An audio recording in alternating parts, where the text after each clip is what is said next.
Bueno, vamos a continuar la clase de ayer. Fíjense que he indicado acá con verde todo lo que hemos ido cubriendo y estábamos parados en este último punto, que es filtro óptimo para el caso binario general. Fuimos haciendo como ejercicio y después nos dimos cuenta que teníamos que tratar de generar un resultado más aplicable a otros casos. ¿Ok? Aunque nos estamos todavía manteniendo en binario, hoy vamos a cambiar esa, esa forma de abordar el ejercicio. ¿Qué es lo que hicimos para obtener el filtro óptimo? Bueno, establecimos el circuito, vamos a decir, el diagrama de bloques que lo lograba y definiendo lo que es la salida y de cero y la desviación estándar del ruido, ¿ok? Lo que hicimos fue intentar maximizar esta relación, porque no me interesa y de cero grande y sigma pequeño, no, me interesa que la relación entre ellos sea lo máximo posible. ¿Ok? Decidimos entonces maximizar el cuadrado por razones prácticas, ¿ok? Y eso nos llevó a un filtro óptimo que tenía las siguientes características.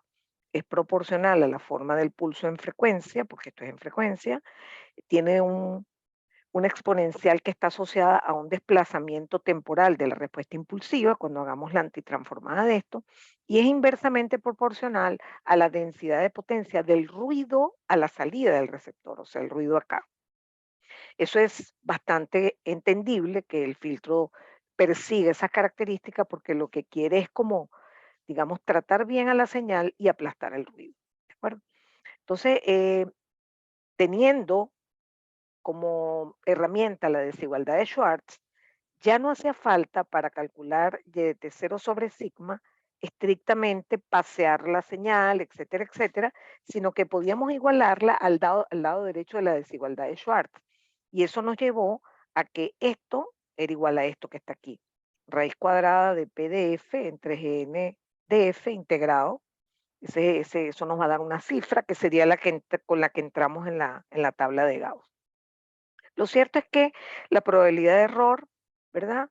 Resultó esto, pero en este momento pasamos a finalmente poner la densidad espectral igual a eta medio, que es lo que hemos usado en comunicaciones 1 y seguimos usando acá. Disculpe. Y al hacer eso, al poner g en igual a eta medio, encontramos una tremenda sorpresa. Fíjense que aquí sustituimos la integral de módulo de PDF al cuadrado gracias a Rayleigh por la integral de p cuadrado de t y obtuvimos este resultado que ya no suena. Fue el mismo que obtuvimos para un caso polar con receptor Gram-Schmidt. Es decir, que podemos adelantar que efectivamente, como habíamos pronosticado, el receptor Gram-Schmidt es un óptimo. Y aquí aclaro que el filtro adaptado es un filtro óptimo, ni más ni menos.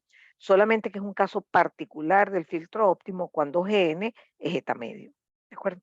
Entonces, muy interesante porque logramos este propósito y ahora entonces nos enfrentamos a un caso más complicado, que abarcaría casos no polares, en donde, por ejemplo, para el 1 se envía una forma de onda y para el 0 otra que no es el negativo de P1. ¿De acuerdo? Entonces, haciendo algunas trampitas en el sentido de ir repitiendo el cálculo de la probabilidad de error usando condicionales, pero empezamos a ver una peculiaridad, y es que donde antes parecía P de T o P de F, ahora aparece la resta de P1 de F menos P0 sobre 2. Eso nos llevó rápidamente a no tener que hacer todo el procedimiento otra vez de Gran Smith, de Schwartz, y pudimos llegar al resultado más rápidamente de la probabilidad de error. Y la probabilidad de error nos dio Q de esto que está aquí adentro, que si lo desplegamos, y lo hicimos ayer, ¿verdad? Tenemos que, nos queda la integral de P1 cuadrado, que por cierto es la energía del pulso 1, más la integral de P0 cuadrado, que por cierto es la energía de pulso 2, más un cruzado, que va a tener una integral de P1 por P0, que como saben es un producto escalar. Ahí lo que uno hace ver es cuánto se parecen. ¿Ok? Entonces, justamente con eso en mente, se definió por primera vez para ustedes el factor de correlación, que es justamente la integral de P1 P0, pero normalizado. Observen que estamos dividiendo entre raíz de E1 por E0. ¿Ok? Eso nos limita el valor de lambda, el factor de correlación, a un rango entre -1 y 1. ¿Ok? Entonces comenzamos por cero, porque es interesante, porque además nosotros sabemos interpretar eso de inmediato. Si la integral de P1 por P0 en el intervalo de tiempo de T bit, en este caso que es binario, si fuese semiario tendríamos T símbolo, da cero, nosotros adelantamos que P1 y P0 son ortogonales. ¿Ok? Vamos a ver ahora los casos extremos. Cuando las formas de onda son polares, es decir, cuando una, por ejemplo, supongan, es un pulso positivo y el otro es un pulso negativo, o uno es un coseno y el otro es menos un coseno, o uno es un triángulo y el otro es menos el triángulo, se dice que las señales son polares. Pero aquí quiero aclarar, a raíz de presentarles a ustedes lambda igual -1, que si yo, por ejemplo, hago esto, un pulso es este pulso con altura 1, y el otro es un pulso con altura -2. Esos también son polares. Es decir, existen polares con idéntica energía, que sería pulso positivo 1, pulso negativo -1, pero existen también polares que van a tener lambda igual -1, aunque no tengan la misma amplitud en valor absoluto. Esos también son polares. Eso lo quería aclarar ayer y se me olvidó. Y finalmente tenemos un caso que es más requete malo, y ya van a ver por qué es requete malo, que es lambda igual 1. ¿Por qué es requete malo? Habíamos apostado a que cuando el argumento de la Q sea grande, la probabilidad de error va a bajar. Ahora bien, si esto resta, si esto es una cantidad positiva, estamos en problema porque todo esto va a ser más chiquito que si esto no existiera. ¿Ok? Entonces uno puede decir, oye, pero mira, está bueno lambda igual cero, porque por lo menos lo resta. Y entonces yo vengo y les presento el caso polar y les digo, no, disculpen, yo tengo un caso mejor, que es lambda -1, que cambiaría este signo por más. Y entonces este argumento va a crecer. Oye, es cierto. ¿Y qué pasará cuando lambda es 1? Fíjense que lo que estamos haciendo es que, por ejemplo, tenemos un pulso así y un pulso igualito, pero más alto, por ejemplo, de tamaño. O sea, dura lo mismo. Entonces allí se llama que son proporcionales. Por ejemplo, aquí puse un ejemplo en donde S2, o sea, el símbolo 2 es 5 veces el símbolo 1, o sea, es decir, tienen la misma forma, pero más alto, tiene más amplitud. ¿Ok? Esos casos son requete malos porque definitivamente restan una cantidad que no es cero. Y entonces hacen convertir esto en un número más chiquito, lo que es malo, malo, malo, porque la probabilidad de error entonces va a aumentar. ¿De acuerdo? Finalmente, entonces llegamos a una fórmula compacta de la probabilidad de error que les voy a resumir cuándo lo van a poder aplicar. Así, receta. Primero, cuando estemos en un caso binario, ¿ok? No, esta no, perdón, marqué la que no era. Esta es la que vamos a usar. Disculpen porque esta es aplicada, esto que había marcado es aplicado para lambda igual 1, que es malísimo. Esta es la fórmula general. ¿Cuándo la vamos a poder aplicar? Primero, cuando sea un caso binario cualquiera, aunque incluye los polares, ¿no? Que era el que habíamos resuelto de manera separada la semana pasada. Entonces, binario arbitrario, ¿ok? Ruido blanco en el canal, por ahora solamente, ¿ok? No hay ICE todavía. Pero además, tenemos que tener conciencia de que eso vino de usar el filtro óptimo. El filtro óptimo va a ser aquel que está construido de esta manera, que va a tener una estructura en frecuencia específica, o puede ser el receptor Gram-Schmidt, que también es un filtro óptimo, ¿de acuerdo? Con una estructura circuital diferente, ¿de acuerdo? Entonces, eso, repito, lo pueden aplicar en todos esos casos que les he mencionado, que son bastantes, ¿no? Son infinitos, de hecho. ¿Ok? Vamos a hacer aquí un pequeño ejercicio que fue parte de un examen hace unos cuantos años, que, digamos, aborda todo, es eso, lo que se llama el factor de correlación. ¿Ok? Fíjense, dice lo siguiente, se tiene una transmisión binaria banda base en donde el pulso 1, el símbolo 1, es un pulso que dura todo T bit, o sea, es un pulso de tipo no retorno a cero con amplitud 2. Mientras que el pulso, el símbolo S2, es un pulso pero negativo con voltaje negado de este, pero ojo, con una duración T sub X. Me advierten que T sub X puede estar entre T sub B medio y T sub B, bit. ¿Ok? Entonces, la consulta era, demuestre matemáticamente que el valor de Tx que minimiza la probabilidad de error por bit es este extremo. Este no me sirve, no me daría un factor de correlación apropiado. Entonces, bueno, ¿cómo hacemos esto? Bueno, como están en juego variables de los pulsos, en este caso del pulso S2, vamos a proceder a calcular el factor de correlación. Entonces, por aquí abajito, fíjense que calculé ya para tenerlo listo E1, que es simplemente, aquí es fácil hacerlo de una vez integrando el cuadrado entre 0 y t bit, que da 4 t bit. Igual pasa con el pulso 2, simplemente elevamos esto al cuadrado, que me da 4 por tx. Ya tenemos las energías que vamos a meter aquí abajo. ¿Ok? Entonces ya nos damos cuenta que el producto nos daría esto, y al sacarle la raíz me queda esto que está aquí. Sacamos, digamos, la raíz de 16 y me da 4, y después tenemos la raíz de t bit. Lo que me falta ahora es integrar estas dos formas de onda. Fíjense que la integral me da -4, o sea, porque 2 por -2 da -4, integrado entre 0 y tx, y eso da 4tx con signo negativo. Eso es lo que está puesto aquí arriba. Este es el resultado de la integral. Y eso, si lo igualamos a 1, ¿verdad? Nos venimos hacia acá abajo, y el 4 se va con el 4, el menos se va con el menos, y podemos despejar lo que indica esa igualdad, y es que t sub x tiene que ser igual a la raíz de t bit por t sub x. Si elevamos al cuadrado, me queda t sub x cuadrado es igual a t sub bit por t sub x, y la única forma de que eso pase es que t sub x llegue hasta aquí. Es decir, que sea justamente el pulso negativo. Eso es algo bastante obvio, pero aquí lo hemos demostrado matemáticamente haciendo uso del factor de correlación.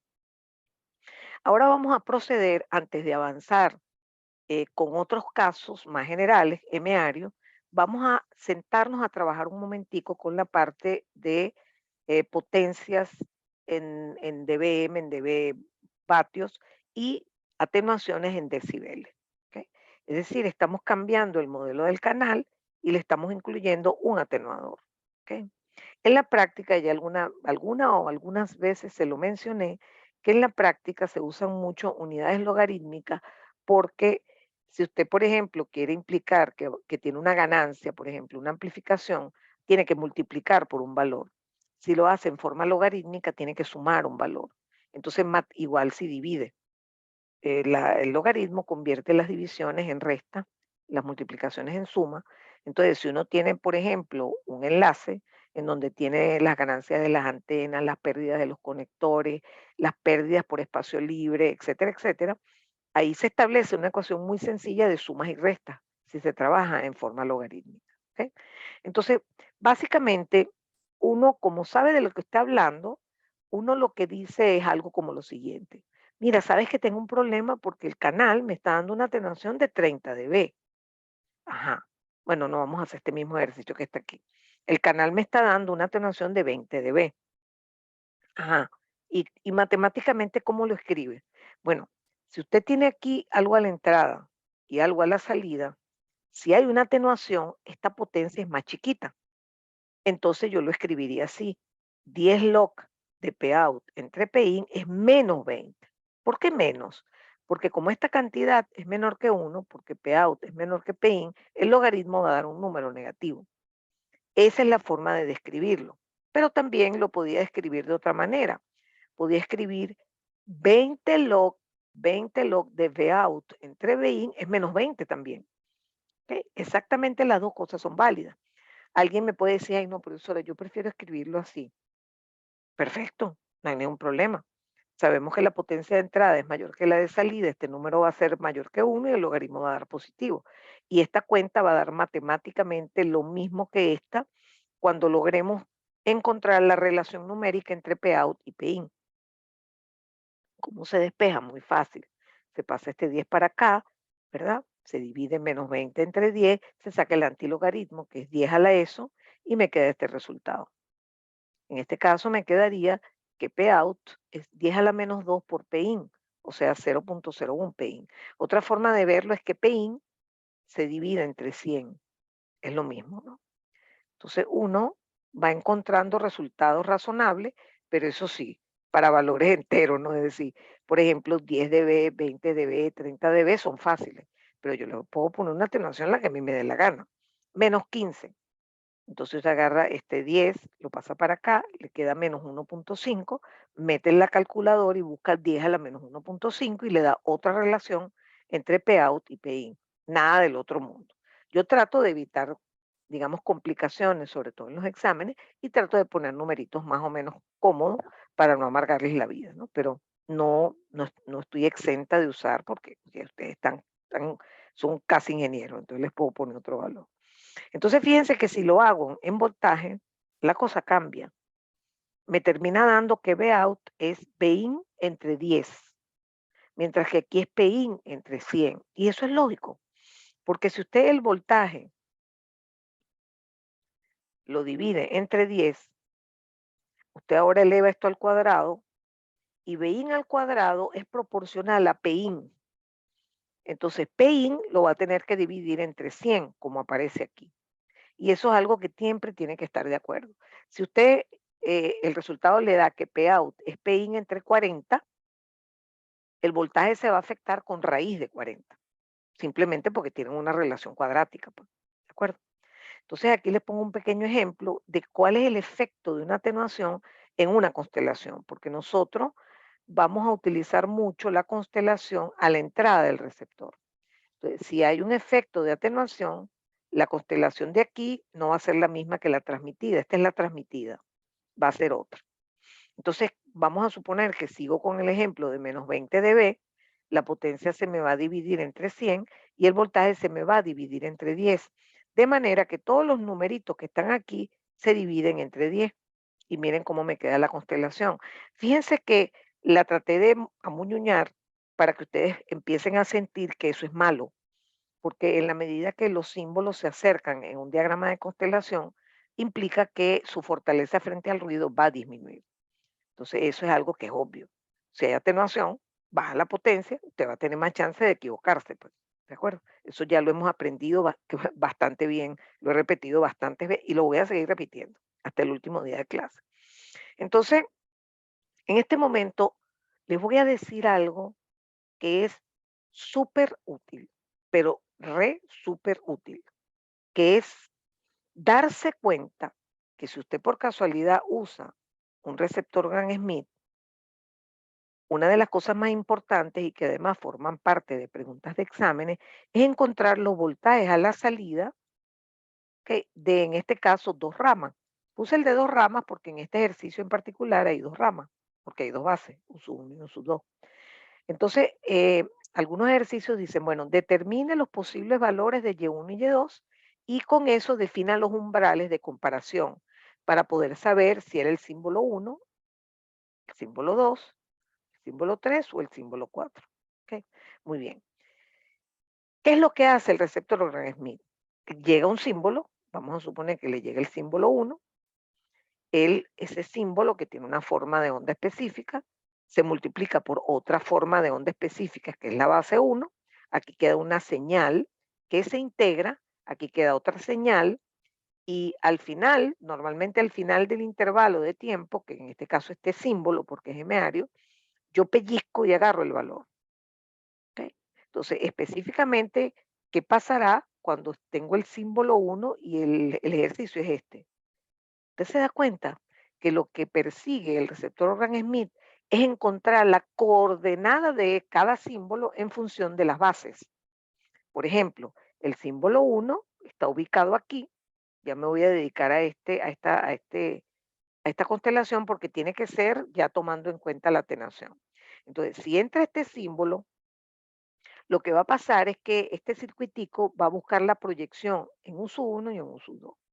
¿Cuál es la proyección de este símbolo en un sub 1? Bueno, directamente el valor 0.2. ¿Cuál es la proyección del símbolo S1 en un sub 2? 0. La componente U sub 2 de ese símbolo es 0. Yo lo escribiría como 0.2 U sub 1 más 0 U sub 2. Y por eso uno de los valores posibles de Y1 es 0.2, por ejemplo, del símbolo 1. ¿Okay?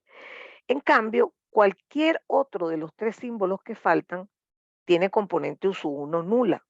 Es decir, que Para 3 de los símbolos, Y1 va a tomar el valor de 0 y para uno solo, que es este, va a tomar el valor de 0.2. Muy bien, hagamos ahora el paso por la base, por la rama de abajo, buscando la proyección de U sub 2. Entonces, por ejemplo, si usamos este símbolo, la proyección en U sub 2 es nula, pero si usamos este símbolo, la proyección en ambos es nula. Si usamos este símbolo, la proyección en U sub 1 es nula, pero en U sub 2 vale 0.1. Es decir, es decir, que les acabo de afirmar que si usted tiene la constelación a la entrada del receptor, porque la salida ya no hay constelaciones, no existen, se acabaron. Si usted tiene la constelación a la entrada del receptor, que en este caso es distinta a la transmitida porque hubo atenuación, ¿ok? Entonces usted tiene el problema resuelto. Porque el receptor, si usted quiere saber los valores, basta que agarre cada símbolo y busque las proyecciones. Por ejemplo, imagínense que yo tuviera un símbolo aquí, ubicado en 0.3 y 0.4. Cuando ese símbolo ingrese al receptor, Y1 me va a dar 0.3 y Y2 me va a dar 0.4.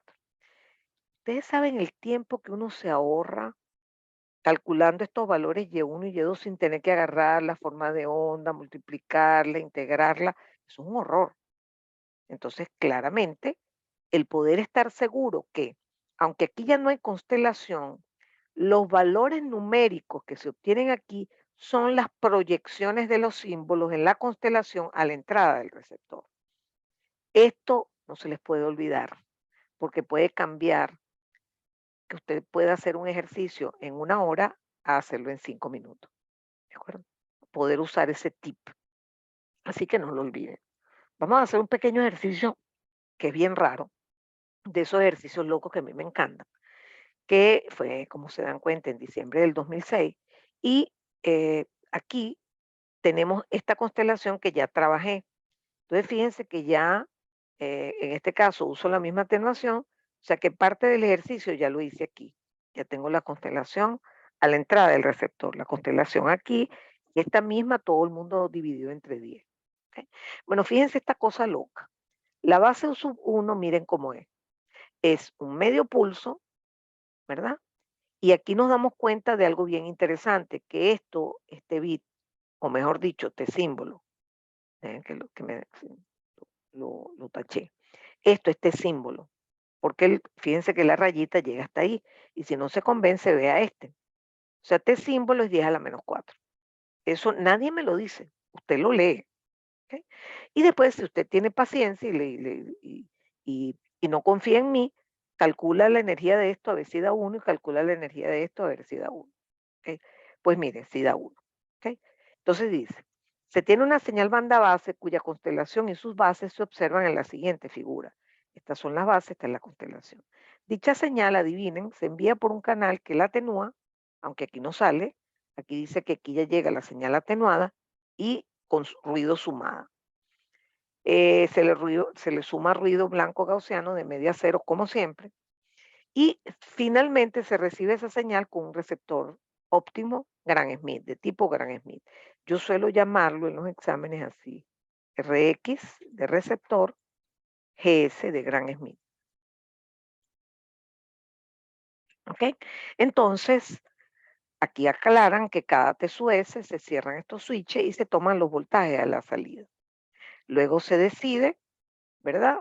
Esto pasa por un sistema de toma de decisiones y algo que nunca se los había dicho y he tenido que decírselo del primer día que les di al receptor Smith, es que como el símbolo que está aquí a la entrada dura este símbolo, aparte de que uno cierra el switch y toma el valor para que sirva a realizar las comparaciones, una otra cosa que hace es descargar los integradores para que regresen a voltaje cero.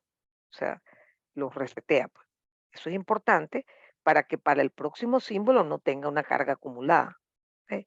Esto es algo que es operativo, circuital, pero que es interesante. ¿Ok? Muy bien, la primera pregunta es, dibuja en detalle la señal a la entrada del receptor cuando se transmite S1. Bueno, escogí un símbolo que no es tan complicado porque es simplemente 2 veces uso 1. Entonces tengo que tomar esta forma de onda, ¿verdad? atenuarla porque este valor es antes de la atenuación y multiplicarla por esta forma de onda. Si se acuerdan, la atenuación me llevó a que este voltaje, esta distancia en vez de ser 2 es 0.2. Entonces voy a tener una forma igualita a U1, pero multiplicada por 0.2. Y eso da esto. Claro, ahí lo que hice fue, aquí dice 10.000, le saqué la raíz a 10.000, lo saqué para afuera, etcétera, etcétera. Y me dio este resultado. Entonces fíjense que esta señal ingresa aquí y ahora, ¿verdad? La siguiente pregunta dice, ok, ahora encuentre la salida por la rama U sub 1. ¿Cómo es la forma de onda antes de yo pellizcarla para obtener el valor Y1 de T0? Vamos a llamarlo así. ¿Ok? Entonces esto es fastidiosísimo, ¿no? Esto es para convencerlo de que el tip que les acabo de dar es valiosísimo, ¿no? De usar la constelación directamente a la entrada del receptor. Entonces, fíjense, si yo multiplico esto por uso 1, porque eso es lo que se hace aquí circuitalmente, bueno, me queda una forma de onda que dura lo mismo, dura de símbolo medio. Perfecto. ¿Ok? Me queda un pulso. ¿Qué pasa cuando yo integro ese pulso? Bueno, se va acumulando, porque un integrador es un acumulador, de forma lineal. La integral de una constante es una línea recta. Hasta que llego a 0.2, perdón, hasta que llego a T símbolo medio y el valor es 0.2. ¿Ok? Eso es muy fácil de hacer porque usted multiplica estos dos pulsos, los integra entre 0 y T símbolo medio y le da 0.2. ¿Ok? De ahí en adelante, fíjense que ya la forma de onda no tiene más señal y no sigue acumulando voltaje. Y hasta T símbolo, la forma de onda Y1 de T es esta que está aquí. Entonces fíjense que aquí yo podría pellizcar la señal ya desde aquí, pero también la puedo pellizcar al final. ¿Ok? Eso sería el valor de lo que se llamaría Y1 de T0 para ese símbolo, que es el símbolo 1. Veamos si es cierto, porque yo pellizco aquí y me va a dar 0.2. Déjenme irme para atrás. Les dije que cuando uno pasa el símbolo por la rama Y1, ¿verdad? Uno lo que está haciendo es buscando la proyección del símbolo en uso 1. Y efectivamente la proyección da 0.2. Entonces, si en este ejercicio, ¿verdad? Yo le hubiese pedido es directamente Y1 de T0, usted no vaya a hacer todo este desastre, que es multiplicar, integrar, pellizcar. No, no, no, no.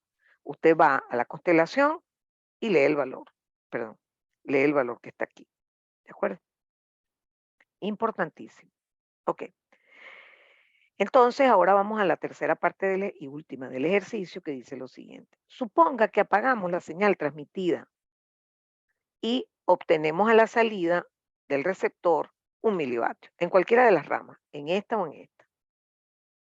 Queda claro que lo que está pasando por el receptor es puro ruido y nosotros demostramos matemáticamente, para incluso más ramas que 2, que la potencia a la salida, siempre que aquí haya ruido blanco gaussiano de media cero, la potencia a la salida siempre va a ser igual a eta medio. Estamos entonces afirmando que la potencia que es eta medio es 1 milivatio. Es decir, ya conozco eta. Y me falta calcular E, pero es muy fácil porque ese E que se está pidiendo es el E que se toma de la constelación del receptor. Entonces, podíamos haber hecho esto que está aquí, que es la constelación a la entrada del receptor, y calculamos la energía promedio allí y listo. ¿Ok? Porque ellos lo que quieren es que yo consiga E en el receptor porque necesito ahora calcular la probabilidad de error. ¿De acuerdo? Que por cierto, todavía no sé cómo lo vamos a hacer, porque hasta ahora, ¿qué hacíamos nosotros en un ejercicio como este? Nosotros teníamos esta constelación y buscábamos de 1000. Bueno, ajá, pero eso no me sirve. Ok, ya tengo de 1000. No, no, no, yo quiero es la probabilidad de error. Eso es lo que vamos a hacer en unos minutos. Vamos a enseñarles cómo calcular la probabilidad de error para un caso M área. ¿Ok? Déjenme aclararles algo más aquí. No, aquí ya está todo claro. Entonces, fíjense, ya tengo eta para meterlo en esta fórmula y ahora aquí calculé la energía y fíjense que aquí lo hice usando la constelación del transmisor y después dividiéndola entre 100, porque les cuento que si la atenuación es 20 dB, se divide entre 100 la potencia y también la energía. porque la energía es la potencia por T símbolo, ¿de acuerdo? Entonces al final consigo efectivamente E sobre eta, porque júrenlo que la probabilidad de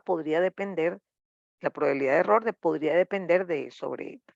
Entonces fíjense que este ejercicio es raro, diferente, interesante, porque incluye cosas que ni siquiera sabemos hacer todavía, que van apuntando hacia calcular la probabilidad de error de un caso cuaternario. Yo no tengo idea cómo se hace eso. Por ahora no tengo idea. ¿Ok? Muy bien. Quise incluir también este ejercicio porque como van a estar forzados a usar las tablas de Gauss, y en este caso es importante porque el examen, el parcial uno es de selección también.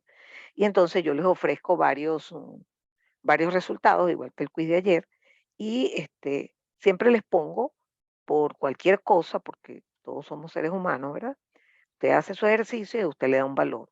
Dice, no, a mí no me da ninguno de los valores que tiene la profesora allí. Y usted pone ninguno de los anteriores. No hay problema. Usted me dice, profesora, mire, pasa esto y esto y esto, y yo reviso, opción A, ¿verdad? Me equivoqué. Entonces tengo que hacer la corrección para todos aquellos que les tocó eso, porque son montones de preguntas aleatorias. Y opción B, no, el resultado está bueno y entonces usted mantiene la pregunta mala, pues, ¿no? Pero es importante que sepan manejar las tablas, las dos. O sea, esta es la de valores bajos de probabilidad de error que se usa en el área de comunicaciones porque tenemos probabilidades chiquitas, 10 a la menos 8, 10 a la menos 9. Pero también tenemos que recordar, y por eso tienen las dos en los formularios, la forma de calcular la probabilidad de error para valores grandes. ¿Ok? Entonces, fíjense este ejercicio lo que dice. Tengo una transmisión con pulsos no retorno a cero cuya constelación es la mostrada. Por cierto, aunque aquí lo vamos a trabajar, les recuerdo que es un caso polar. Aunque no son polares de misma energía, lambda vale -1 también para este caso. Ok, dice, esta señal se atenúa a 20 dB por el canal, el cual además le agrega ruido blanco gaussiano y el receptor es el gran Smith, o sea, es el óptico. O sea que puedo usar esta fórmula. Okay. Bien, determine eta si se sabe que la probabilidad de error por bit es igual a 10 a la menos 6. Okay. Uno dice, bueno, eso sí lo sé calcular. Yo sé que para los casos binarios generales yo puedo usar esta fórmula. Claro, tengo que trabajar un poquito porque tengo que calcular E1, tengo que calcular E0 y lambda. Pero después me meto en la tabla y ya. Si ustedes se dan cuenta, usted aquí tiene que eh, cambiar la constelación para tener a la mano la constelación a la entrada del receptor. Porque todos estos cálculos van a estar referidos, cuando diga E1, es la energía del símbolo 1, que en este caso no los identifique cualquiera de los dos, atenuada, ¿ok? O con eso, o sea, sacada de esta constelación. ¿Cuánto vale? Vamos a suponer que este es el símbolo 1. ¿Cuánto vale E1? Este valor al cuadrado, es distancia radial al cuadrado, da positivo, ¿no? ¿Y cuánto vale E2? Vamos a suponer que este símbolo se llama 2, entonces sería 0.2 al cuadrado. Lo cierto es que ya los tenemos. ¿Y cuánto vale la integral de P1 por P0? Fíjense que usted ni siquiera tiene que calcularlo, porque sabe que ambos tienen formas de pulso, uno con amplitud 2 raíz de f bit. ¿Por qué? Porque U1 tiene una expresión que es raíz de f bit. O sea, la altura de la base 1 es raíz de f bit. Entonces tienes un pulso que tiene una amplitud 2K, vamos a llamarla K para no fastidiar, y este tiene amplitud menos K. Ah, pero estos son formas de onda polares. Ah, cierto, entonces lambda vale -1. Entonces usted mete todos esos valores que están aquí, que ya tienen las energías de 1, E2 o E0 y lambda y le da este valor. 0.3 entre raíz de 2 eta. Ese es el resultado que les da, créanme. ¿Okay? Y me dicen como dato que eso es igual a 10 a la menos 6. Entonces, ¿qué hago yo? Entro a la tabla y veo las Qs y veo lo que más se me acerque. No se angustien, ¿verdad? Porque siempre van a tener un valor más cercano. O sea, por ejemplo, en este caso, tienen 1 por 10 a la menos 6 y tienen 0,7 por 10 a la menos 6 o 0,793 y tienen también 1.3 por 10 a la menos 6, pero por suerte este es el que más se parece, obviamente. Entonces, lo que vamos a buscar es que cuánto vale este argumento para que QDS argumento me di 10 a la menos 6. Bueno, el argumento vale 4,75, sacado de la tabla. Y entonces igualo el argumento a 4,75 y despejo eta, que por cierto tiene unidades de vatios por cada hertz. ¿Ok? Se me olvidó ponerlo. De tal manera que aquí tenemos también este bonito ejercicio que permite ir aplicando algunas receticas que ya hoy mismo se las di, lo de usar la constelación a la entrada del receptor y esta fórmula que es aplicable en este caso particular, por suerte, que es muy fácil calcular la probabilidad de error. Aquí vamos a hacer otro ejercicio que adoro porque me permite trabajar con las curvas. Yo les presento 4 sistemas diferentes, supuestamente diferentes, y les doy valores de, por ejemplo, el voltaje pico. Estos 4 son OK y este es un PRK. OK implica señales ortogonales, PRK implica señales polares. Fíjense que algunos tienen receptor óptimo y otros no. Unos tienen un receptor subóptimo. Fíjense que el sistema A y el B son igualitos, porque ambos son OK con receptor Gram-Schmidt, pero les cambia la potencia y la velocidad. ¿Ok? Eso de una vez les adelanto que los va a ubicar en la misma curva, pero en diferentes porciones, o sea, como la curva azul. Entonces, la primera pregunta dice, para poder entrar a la curva, determine las energías promedios en cada caso. Entonces, en OK, la potencia de la señal transmitida no es a cuadrado medios, o sea, B pico cuadrado medios, no, es eso a la mitad, o sea, es B cuadrado cuarto. Entonces, raíz de 8 elevado al cuadrado entre 4 me da la potencia del sistema A, que es 2 vatios. Y T bit es el inverso de F bit, 1 sobre 20. Cuando meto esos valores aquí me da la energía en joules. Para el caso OK, también igualito, pero aquí me dan directamente la potencia de la señal y cambia F bit. Fíjense que F bit bajó. Entonces T bit es el inverso. Y cuando calculo eso me da una energía de 0,8 joules, que es mayor que esta. Luego tenemos un sistema OK también, pero ojo, el receptor es otro. Y la energía la calculo facilita porque me dan los valores y vale 0,1 joule. Finalmente tengo el voltaje pico de PRK y yo sé que la potencia es B cuadrado medios. Por lo tanto, puedo calcular también la energía en joules. Entonces tengo la energía y como el canal es el mismo, el eta es el mismo, eso nos va a ubicar en líneas específicas de E sobre eta. Entonces, fíjense que hay 3 puntos que están en una línea que corresponde a una energía de 0,1 joule y hay un punto que corresponde a la energía de 0,8 joule. ¿Ok? Ok, perfecto. Ahora es que viene lo bueno. Grafique las curvas de error y ponga los puntos, digamos, de manera general. Yo no tienen que hacerlo con valores precisos, sino porque ni siquiera conocen ETA, ¿no? Entonces no pueden calcular la probabilidad de error. Pero sí saben que de manera relativa tienen 3 curvas. ¿Por qué? Tienen la curva del sistema A y B porque tienen el mismo transmisor, el mismo receptor y lo que cambia es la potencia o la velocidad. Entonces están sobre esta curva, uno en un punto y otro en otro punto. Luego tienen, oigan bien, un OK, pero con receptor subóptimo. Usted no sabe cuánto vale la probabilidad, pero seguro que es peor. Entonces la curva es más alta porque tiene valores de probabilidad peores que la curva azul, que es la OK óptima. Y finalmente, el ganador, como siempre, del partido es PRK. Entonces, su curva se ubica en la parte inferior, porque para el mismo valor de E sobre eta, tiene la menor probabilidad de error.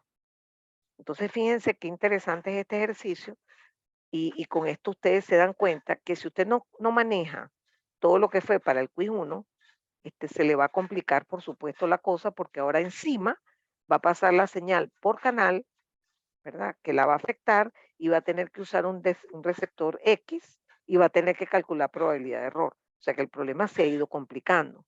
Entonces usted tiene que dominar muy bien la unidad 1 para poder pretender salir bien en la unidad 2. Bueno, voy a parar aquí porque ya va, déjeme ver, sí, ya vamos con el siguiente tema, que es la generalización de lo que estamos haciendo. Entonces primero voy a dejar de compartir. Aprovecho y saludo a quienes están por aquí hoy. Gracias por venir, Daniel, Eilem, Diego y Joseph. Y ahora sí voy a finalizar la sesión.